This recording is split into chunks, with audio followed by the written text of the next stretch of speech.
오늘 히브리서 13장 18절에 보면 우리를 위하여 기도하라, 우리를 위하여 기도하라 라고 히브리서 편지를 받는 성도들에게 부탁을 합니다.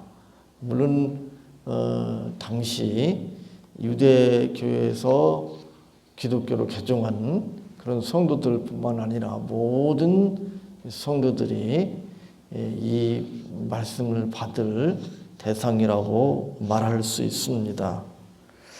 우리들 그러면 히브리서를 기록한 사도 바울이 가장 유력하게 지금 유력한 기록자로 이렇게 알려져 있습니다.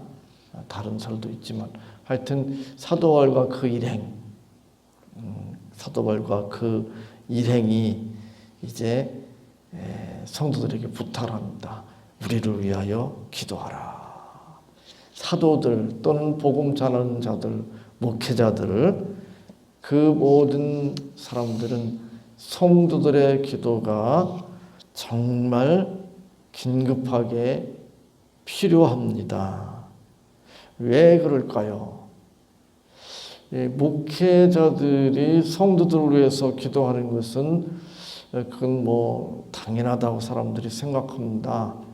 그러나 성도들이 목회자를 위해서 기도하는 것은 뭐 그렇게 당연한 것 같이 생각을 안 하는 것 같습니다. 그러나 그렇지 않습니다. 성도들이 목회자를 위해서 정말 간절히 기도해야 됩니다.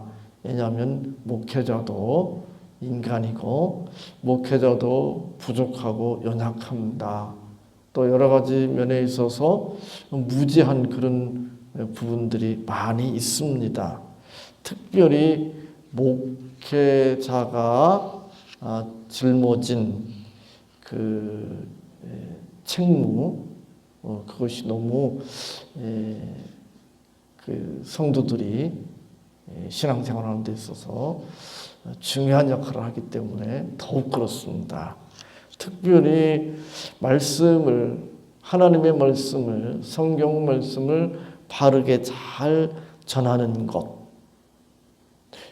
그것이 이제 목회자가 해야 할 가장 중요한 일이죠. 또 성도들의 신앙생활에서 가장 첫 번째 중요한 것이 바로 하나님의 말씀을 바르게 듣고 배우는 것입니다. 그런데 이것은 그렇게 쉬운 일이 아닙니다. 많은 방해가 있습니다. 많은 유혹이 있습니다. 하나님께서 간섭해 주시고 도와주시지 아니하면 이것은 불가능합니다. 제가 주일에 어떤 그 대형교회 목사님 설교를 아침을 먹으면서 들었는데, 이 대형교회이고 또 30년 정도 목회를 했다고 그렇게 이야기합니다. 저보다도 더 많이 목회를 했습니다. 나이는 저보다 좀 적지만, 그리고 이 설교집을 여러 권 출판했습니다. 그리고 많은 목회자들이 그 목사님의 설교가 좋다고 여겨서 듣기도 하고 또 그 목사님의 설교를 흉내내기도 합니다.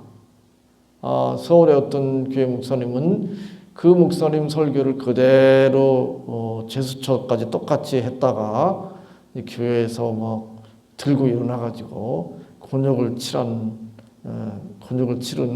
그런 것도 매스컴을 통해서 들은 적이 있는데, 그런 목사님 정도면 이 설교를 잘한다고 이렇게 정평이 나 있으니까 설교집을 낼 정도면 출판한다는 건 쉽지 않은 거잖아요. 그래도 어느 정도 이렇게 좀 공개할 수 있다고 생각을 하니까 출판을 하는 건데, 근데 그분이 의외로 그런 이야기를 하더라고요. 토요일 밤에 자기는 잠을 편하게 잔 적이 없답니다. 그리고 알람을 해놓고 잠을 자는데 알람이 울릴 때 일어난 적이 없답니다. 항상 그 전에 잠이 깬답니다. 왜냐하면 주일에 설교하는 것이 그렇게 부담이 된대요. 그리고 설교단에 올라가기 전까지 오늘 어떻게 설교해야지? 도저히 이게 감이 안 잡힌답니다. 그분도 그렇다니 참. 근데 저도 사실 그렇습니다. 교회가 물론 규모가 뭐 비교할 수 없을 만큼 작고 또 이 설교도 그분보다 훨씬 적게 했고 그리고 이 설교집을 이렇게 낼 만큼 설교를 공개할 만큼 그런 실력도 안 되지만 그래서 이제 더 그럴 수 있죠. 이 설교가 왜 이렇게 부담이 될까? 설교를 잘하는 것이 이렇게 어려울까? 그런 생각을 해볼 수 있습니다.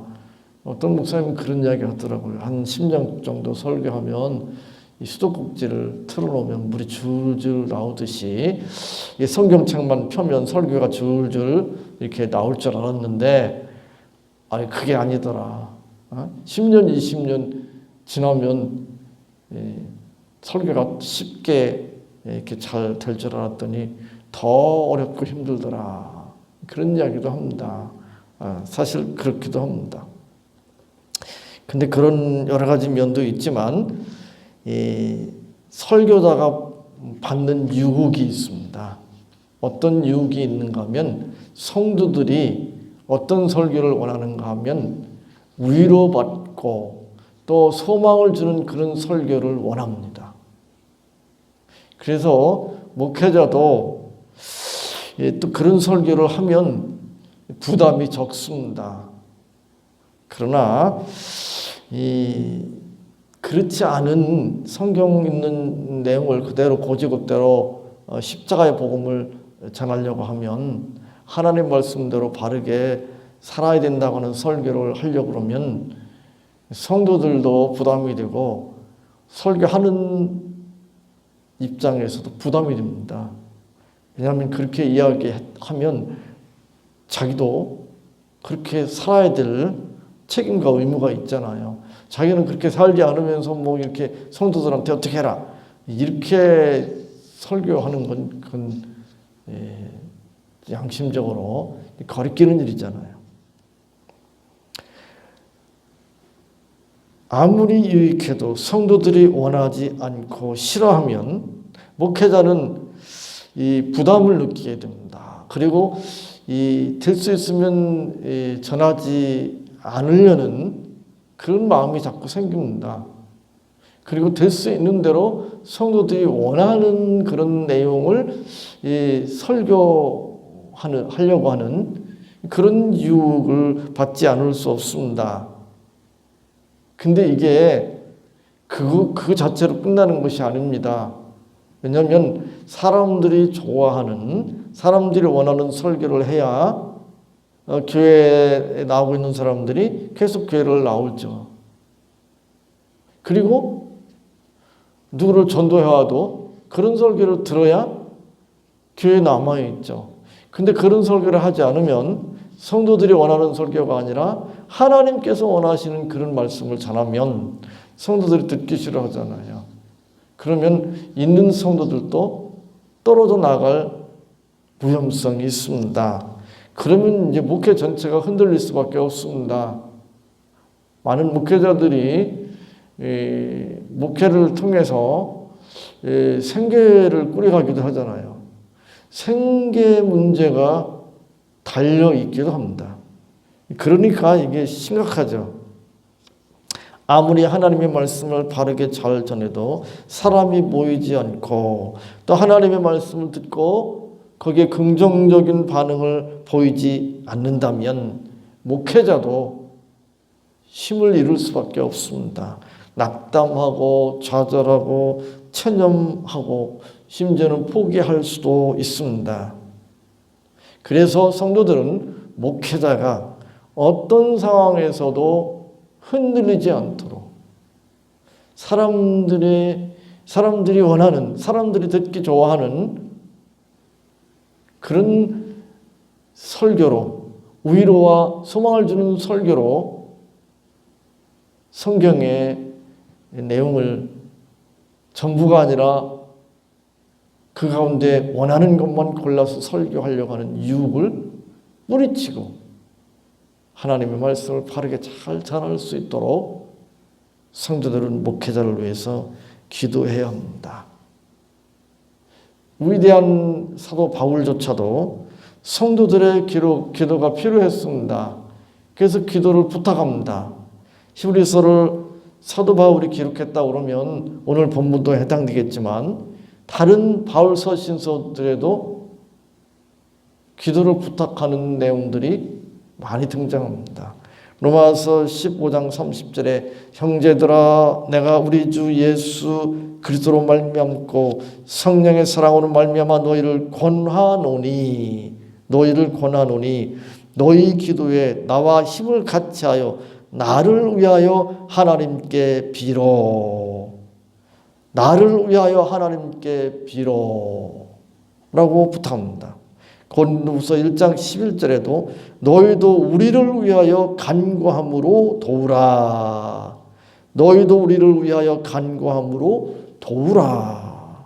에베소서 6장 19절도 또 나를 위하여 구할 것은 내게 말씀을 주사 나로 입을 벌려 복음의 비밀을 담대히 알리게 하옵소서 할 것이니. 골로새서 4장 3절에서도 또한 우리를 위하여 기도하되 하나님이 전도의 문을 우리에게 열어주사 그리스도의 비밀을 말하게 하시기를 구하라. 데살로니가전서 5장 25절에서도 형제들아 우리를 위하여 기도하라. 데살로니가전서 3장 1절도 이렇게 기록되어 있습니다. 정말로 형제들아 너희는 우리를 위하여 기도하기를 주의 말씀이 너희 가운데서와 같이 다름질하여 영광스럽게 되고. 사도 바울이 서신서를 보낼 때마다 성도들에게 자기를 위해서, 우리를 위해서 기도해달라 그렇게 부탁합니다. 물론 주 내용은 복음에 대한 것이죠. 복음을 바르게 잘 전할 수 있도록. 신약 성경에서 아주 두드러진 대표적인 인물이 이 바울이라고 그런다면 이 구약 성경에서는 모세가 가장 두드러진 인물입니다. 출애굽기 17장에 보면 모세의 기도가 얼마나 하나님의 역사하심과 긴밀하게 연결되어 있는지를 우리에게 잘 보여줍니다. 모세가 손을 들어서 기도할 때 이스라엘 백성들은 전쟁에서 승리를 하잖아요.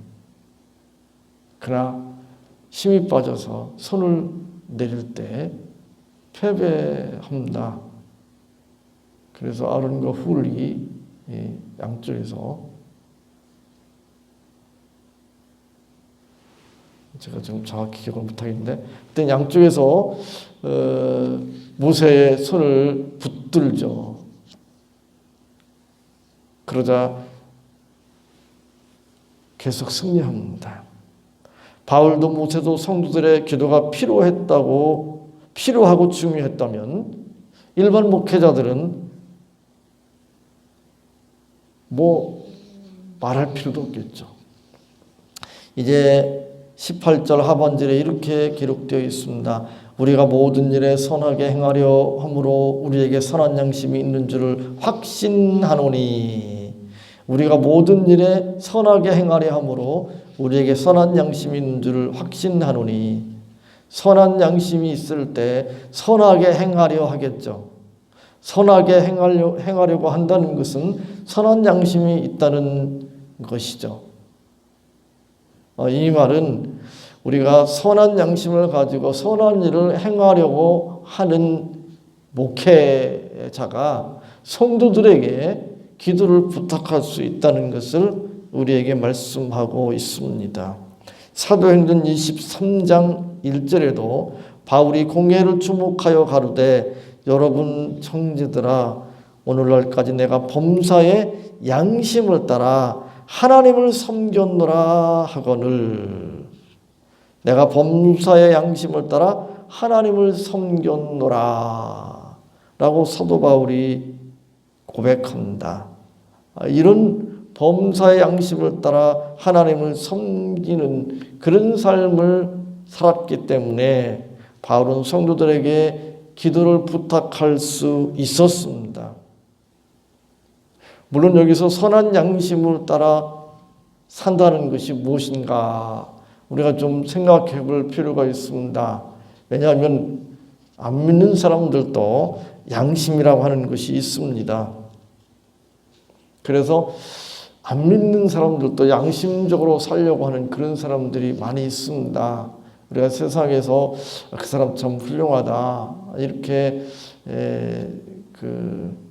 존경하는 그런 사람들을 보면 양심을 따라 살려고 이렇게 애를 쓴 그런 모습들을 볼 수가 있습니다. 그런데 이 거듭나지 않은 사람들의 양심, 그 양심에 대해서 우리가 좀 잘 생각해 볼 필요가 있습니다. 우리가 지금 정치를 좀 이렇게 보면 여야가 이렇게 나뉘어서 서로 계속 상대방을 비난하고 또 이 자기 편을 들고 이렇게 정쟁을 하는 그런 것을 볼 수가 있습니다. 물론 이번 정권에서만 그런 건 아니죠. 과거에도 물론 그랬습니다. 물론 뭐 정도의 차이는 있겠지만 그리고 이런 것은 뭐 어느 집단이든지 편이 나누어지고 뭐 이런 일들이 있습니다. 있는데 우리가 이제 그런 이야기를 많이 하잖아요. 심리학 용어에서 뭐 확증 편향 뭐 그런 이야기도 하고 그걸 요새 또 내로남불 뭐 그런 표현도 하잖아요. 그걸 또 뭐 사람 성 갖다 붙여가지고 뭐 또 그렇게 말을 만들기도 하고 그럽니다. 근데 사람들은 근본적으로 여기에서 자유롭지 못합니다. 그래서 물론 믿는 사람도 쉽지 않습니다. 그런데 안 믿는 사람들은 더욱 그렇습니다. 그래서 자기가 원하고 자기가 바라는 것에 대해서는 길을 열고 듣습니다. 그리고 받아들입니다. 그러니까 자기가 원하지 않는 것은 길을 막아버립니다. 그리고 받아들이지 않습니다. 자신의 가치관, 자신의 신념, 자신의 판단에 적합한 그런 정보, 그것만 사람들이 주목합니다. 그게 유난히 귀에 잘 들리는 거죠. 그게 이제 인간의 모습입니다. 그래서 아무리 양심적으로 살려고 한다고 할지라도 불신자들에게는 여기에서 도무지 벗어날 수 없습니다. 그러면 믿는 사람들은 어떠냐? 믿는 사람도 여기로부터 완전히 자유롭지는 못합니다. 그러나 조금이라도 여기로부터 벗어날 수 있는 길은 무엇인가? 그것은 어떻게 해서든지 하나님의 말씀을 바르게 알고 내가 유리하냐 불리하냐를 떠나서 나한테 유익이 되느냐 그렇지 않느냐를 떠나서 나는 어찌하든지 하나님의 말씀대로 하나님대로 살고자 하는 그런 마음을 가지고 그런 믿음을 가지고 살아갈 때 완전하지는 못할지 모르지만 그래도 이런 확증 편향적인 그런 경향으로부터 많이 벗어날 수 있습니다. 지금 선한 양심에 대한 내용이 나오는데 우리가 신앙생활 할 때에 세 가지 정도 한번 생각해 볼 것이 있습니다. 첫 번째로 우리가 생각해야 될 것은 그건 귀에 아주 못이 박히도록 제가 많이 설교한 내용인데 하나님의 말씀을 바르게 하는 것입니다.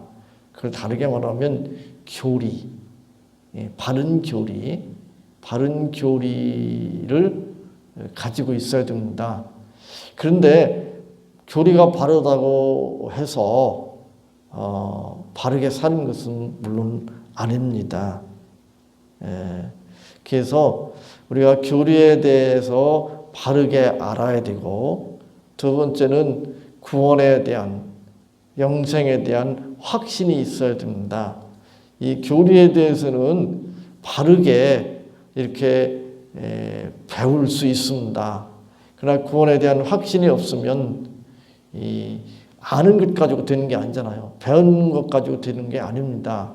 그래서 확신이 없으면 신앙생활에 힘이 없고 열심이 없고 신앙생활을 제대로 할 수가 없습니다. 그래서 교리를 바르게 배우고 알아야 됩니다. 첫 번째는. 두 번째는 구원에 대한 확신이 있어야 됩니다. 그리고 세 번째는 양심의 거리낌이 없이 행하는 그런 삶이 있어야 됩니다. 이 첫 번째, 두 번째는 어느 정도 이렇게 되는, 물론 그것도 많지 않죠. 적죠. 교리를 바르게, 성경의 교리를 바르게 아는 사람도 많지 않습니다. 거기에다 구원의 확신까지 가진 그런 경우는 더 적죠. 근데 그거로 다가 아닙니다. 그거로 끝이 아닙니다. 그것은 무엇인가 하면 선한 양심을 따라 살아가는 것입니다. 선한 양심을 따라 살아가는 것입니다. 첫 번째, 두 번째가 있어도 이 세 번째가 따르지 않을 경우가 많이 있습니다. 우리 주변에서. 왜냐하면 현실적인 판단을 하는 거예요. 자기의 어떤 이해관계를 자꾸 따지는 거예요.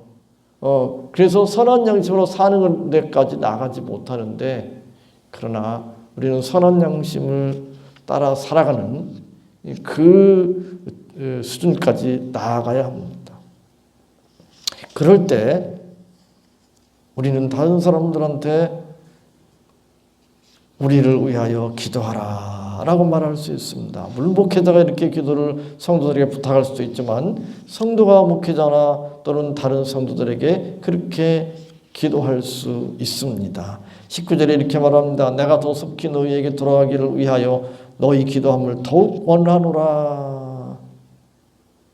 18절 하반절에 우리가 모든 일에 선하게 행하려 함으로 우리에게 선한 양심이 있는 줄을 확신하노니, 이것이 전제가 되는 거죠. 이것이 있기 때문에 이제 19절에 내가 더 속히 너에게 돌아가기를 위하여 너희 기도함을 더욱 원하노라 라고 부탁할 수 있었습니다.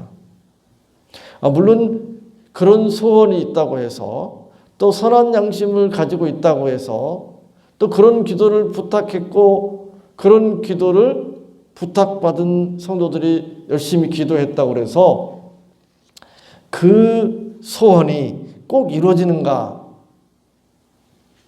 그건 알 수가 없습니다. 그건 하나님의 주권 아래 있고, 그 기도를 하나님께서 응답해 주시는 것이 우리에게 더